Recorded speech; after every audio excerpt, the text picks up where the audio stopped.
Hello friends, നമുക്കിന്നൊരു കഥ കേട്ടാലോ? കുഞ്ഞനാന. ഒരു കാട്ടിൽ ഒരു കുഞ്ഞനാന ജീവിച്ചിരുന്നു. അവൻ എല്ലായിടത്തും ഓടിക്കളിക്കുകയും ഭക്ഷണം കണ്ടെത്തുകയും ചെയ്തു. ഒരു ദിവസം കുഞ്ഞൻ കാട്ടിലൂടെ നടക്കുമ്പോൾ വലിയൊരു പുഴ കണ്ടു. പുഴ ഇങ്ങനെ ഒഴുകി വരികയാണ്. പുഴ കണ്ടപ്പോൾ കുഞ്ഞന് ചെറിയ ഭയം വന്നു. എനിക്ക് ഈ പുഴ കടക്കാൻ കഴിയുമോ? കുഞ്ഞൻ ചിന്തിച്ചു. പുഴ കുഞ്ഞിനോട് പറഞ്ഞു, കുഞ്ഞാ, നീ ഭയപ്പെടേണ്ട. നീ മുന്നോട്ട് വരൂ. കൈകാൽ ഉപയോഗിച്ച് ചുവട് ഉറപ്പിക്കൂ. ഓരോ ചെറിയ ശ്രമവും വലിയ വിജയത്തിലേക്കുള്ള ചുവടുവയ്പ്പാണ്. കുഞ്ഞൻ ശ്രദ്ധിച്ച് ചുവട് വെച്ചു. ചെറിയ ചുവടുകൾ ഓരോന്നായി നീങ്ങി. കുറച്ചു സമയം കഴിഞ്ഞപ്പോൾ കുഞ്ഞൻ പുഴ മുഴുവനും കടന്നു കഴിഞ്ഞിരുന്നു. അതിനുശേഷം അവന് വിശ്വാസം വന്നു.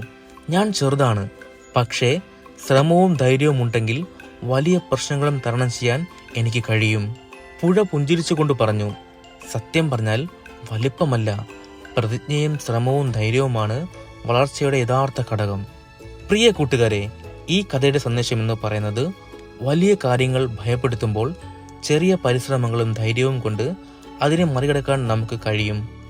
ശ്രമം വലിയ വിജയത്തിലേക്കുള്ള വഴിയാണ്. Good night.